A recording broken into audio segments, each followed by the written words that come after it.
Hello, you wonderful people, and welcome to another episode of Not Too Comic Book. This being a show, we're talking about TV shows that are adaptations of comic books. For today's episode, I'm going to talk about the latest episode of The Gifted. So a lot went down in this episode, so let's break it down. Obviously, we have part of the Inner Circle and the Mutant Underground coming together because Marco reached out to Lorna about helping rescue John, because none of the other connections, where it be like the Morlocks or anyone else in the Mutant Underground, knows where to find them, because the only ones with the big resources like that is the Inner Circle. But everyone, with the exception of Caitlin and Marcos, are the only ones super reluctant about this idea, because it's like we can't really trust them. And it's kind of an interesting thing because Lauren kind of brings up an interesting thing where it's kind of like, by relying on them so much, like we comfort them this one thing and this and that, it's because they got money, they got power. Eventually we're going to get swayed over like the others, so just like Andy, and for her it's like all that is what's keeping Andy from coming back. But it's like, you know, for Clarice it's like this is all about getting John, so your personal stuff we kind of have to put it aside for now. But it's just kind of an interesting thing because it's like, we turn to them for this one thing, but who's to say we won't turn to them for another and another? We kind of have to not rely on them for help with this type of thing. I know they have the power and resources to do a lot of stuff, but we still, because I think also if you work with them, it makes you a little complicit in what they do and what they've done and what they represent and what they stand for. So you can kind of understand that thought process, you know, because it's a slippery slope.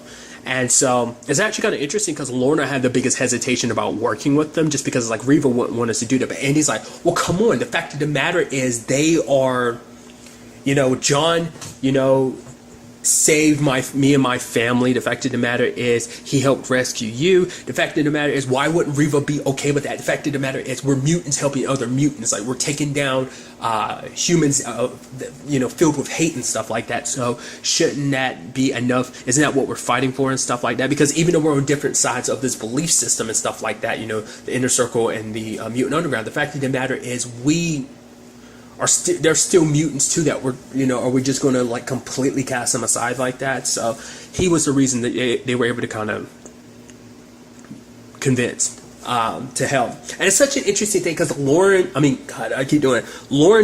went into this telling Andy not to be so, you know, hopeful about the situation, because obviously he meets with his parents this episode and everything, and they're both excited. Obviously Lauren is the least excited about the whole situation, but Lorna was kind of like, the fact of the matter is she and Marcos love each other, the whole Dawn situation, but the fact of the matter is they will never see eye to eye and stuff like that. So don't get your hopes up about this meeting and stuff like that, being face to face after all these months and stuff like that, which is interesting considering the fact is her and Marcos, where they stood at the end of all of this, because you can tell they enjoyed fighting alongside each other. He even talking about her being like a badass with her helmet and everything. She's like, oh thanks, you know, it kind of keeps my hair out of my head, out of my face. And it's like little things like that, and like I said, the enjoyment of them working together like that, it felt like old times, even though they were talking about, oh, we're gonna fake it and stuff like that, because they have to act like they hate each other, because they do still love each other. And there it is, that belief system. It's like, that's the hard thing about any relationship. It's like, if you don't believe in the same thing, it makes it a little harder, you know, especially because they're kind of on the most extreme sides of this one particular subject and have very different extreme, like the Inner Circle has a much more extreme view on things, so it's kind of hard to kind of like be okay with that. But it still doesn't change the fact is that they do care for each other, you know. And like, it's kind of interesting because Lorna was like, when it was all said and done, she was like, it didn't, this, you know, she kisses Marcos and it's like, it doesn't change anything. But in fact, I think it does. I think it's slowly but surely warping Lorna to kind of potentially see that maybe there's more to this, you know, because it's, you know, but for her, this is also about Dawn. So it becomes that weighing that situation of like, if I give into my feelings and come back with Dawn and everything, this world's not going to be perfect. So I have to make this decision. I have to make these hard choices, not just for Marcos and Dawn, but for myself as well, you know. So it's just an interesting thought. Well, like I said, with the whole Andy thing, like, you know, Reeve and Caitlin are so happy to see their little boy after all this time and stuff like that. They fill him in about his dad's particular situation. He's like, oh, I understand what you're going through now and his powers and everything. And it's like, and he's like, oh, why didn't you tell me about this, Lauren? And he's like, and she's like, in our dream talks, I don't know, it just never came up. Because for her, it's just, because for her, it's that thing of like, it doesn't feel real, but also it's just kind of like, you're up here making it seem like, oh, everything's great with the inner circle. It's like, you came to me because you do have your doubts about this whole thing, because you are lonely, because no matter what is happening there, even if the inner circle's like a family, they aren't your family. You miss us, and you're conflicted on just everything. Like she even said it herself earlier in the episode, he's lost, especially after everything with the Rebecca situation. So, which that's an interesting thing I'll get to in a second. Well, I'll go ahead and talk about it.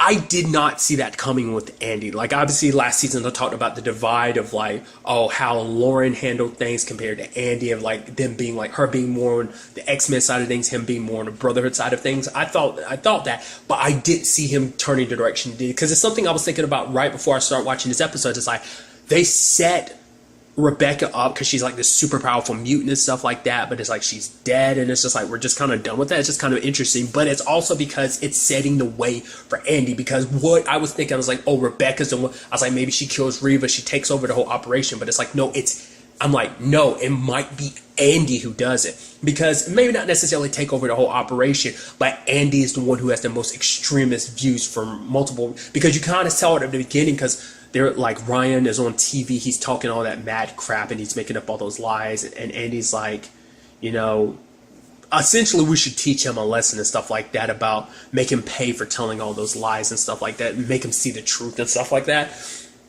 So there's that, but also the way Andy like tortured that. He didn't just kill the dude or whatever. He was about to, but he tortured him. He broke his legs one at a time, and it's like, that's some brutal stuff. He even goes as far later on being like, humans, like these terrible people, we can't even let them live. We should wipe them out so they can't even have children. It's like, dude, you're talking about genocide.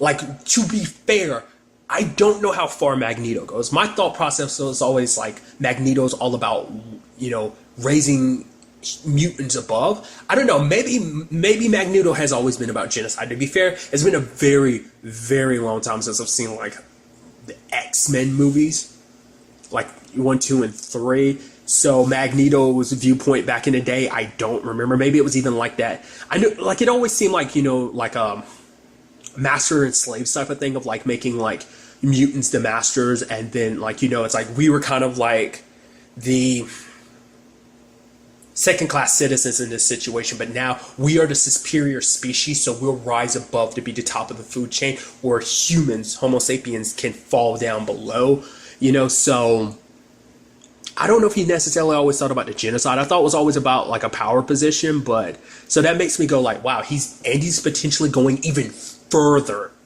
than Magneto. But to be fair, Magneto has killed people. He doesn't shy away from it. It's like I said, it also depends on the continuity, but even in this, it's kind of like, oh yeah, Lorna, that's your dad potentially on TV causing all that, kind of being labeled a terrorist. Which it involves probably destroying places, hurting and killing people. So it's kind of interesting. Like, I feel like potentially Andy might be going down more of the route of Magneto than even Lorna, his own daughter, is. So that's why I just think it's so fascinating how it seems like they almost switched that around.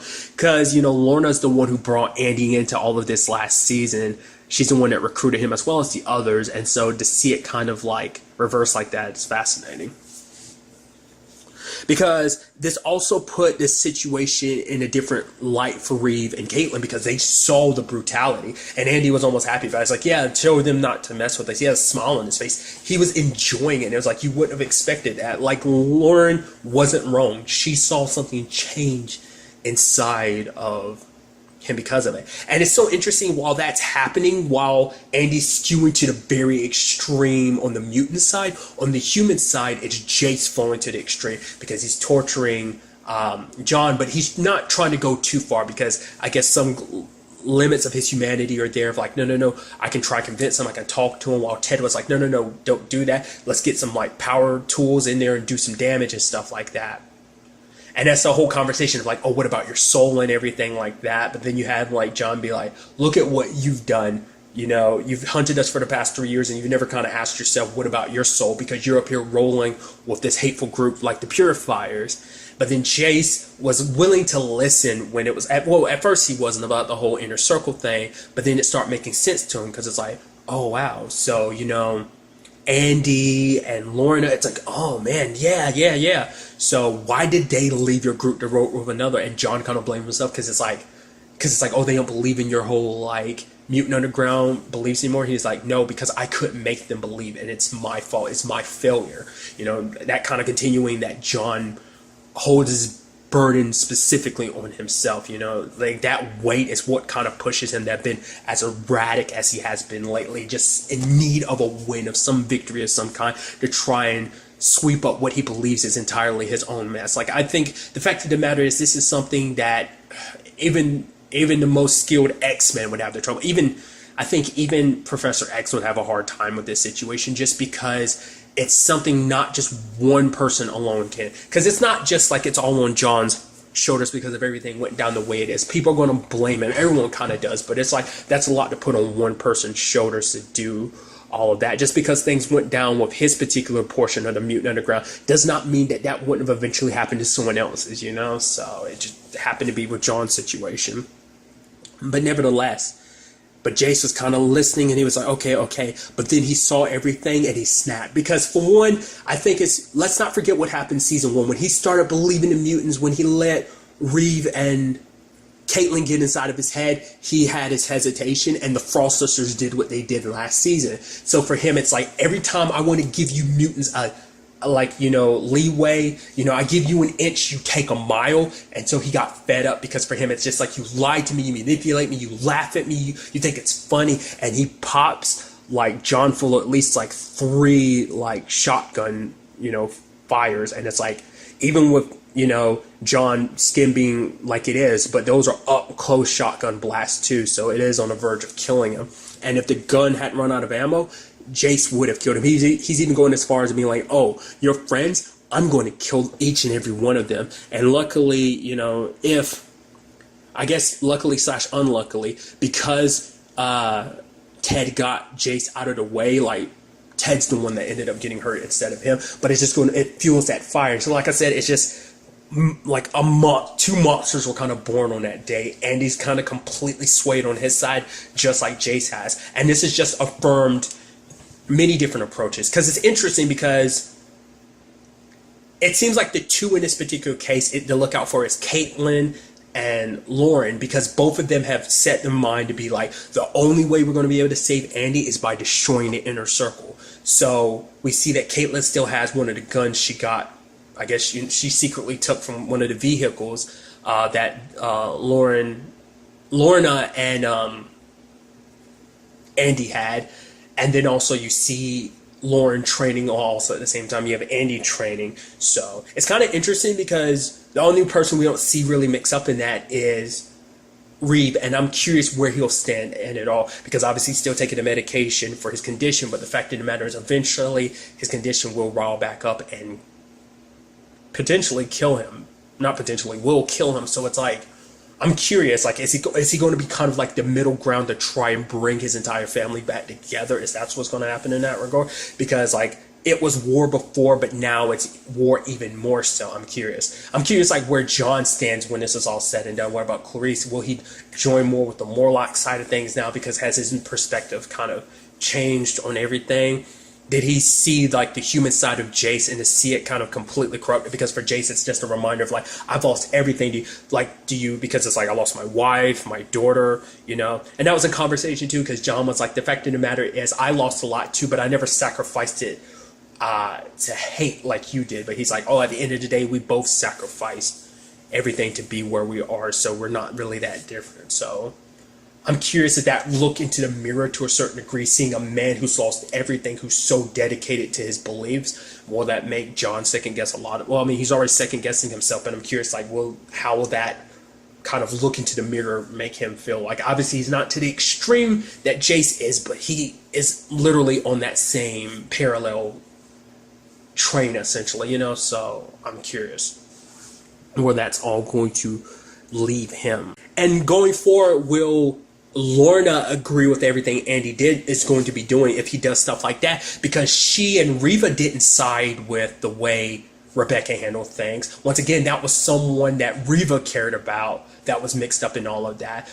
But even then, it's like if we're going to take out certain people, then it has to be calculated. They're not trying to just kill everyone. They're not trying to genocide a whole bunch of people, potentially, like Andy is. I mean, because it's also interesting because obviously he's going specifically after purifiers, but it's also interesting because it's like that hate you have. Let's not forget your mom is also human too. Your dad might have abilities, but your mom is still human too. So I'm curious, is that going to affect his opinion anyway? But I'm curious, like, to see like this darker Andy, how Reva and Lorna will handle this, as well as the others, you know, like the Frost sisters in particular. I feel like the other two might be more on Andy's side of things, potentially. Esme seems like she might have the reservations amongst the Frost sisters and stuff like that, so they might be okay with it, but eventually Andy might eventually become just as bad as Rebecca and is willing. She's so blinded by her rage and anger and just feeling so alone, because that was something Andy was talking about. The fact of the matter is her family turned her in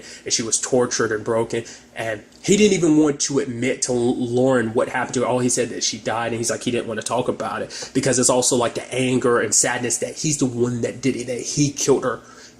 Her blood is on his hands. So this is a crazy episode, and I'm so interested to see where like this shift, like we saw the shift beginning like during the winter finale, but I feel like we've really seen everything shift. You know, the lines in the sand have been drawn very, very deeper than they've ever been before. So I'm curious to see where this all takes us going forward with the rest of the season. I think there's supposed to be 16 episodes this season, I think I was reading, so I'm very interested to see what the rest of the season has in store for us. But really, that's all I want to talk about. Until the next time we meet, be happy, be safe, live life to the fullest, and enjoy it. Good day and goodbye.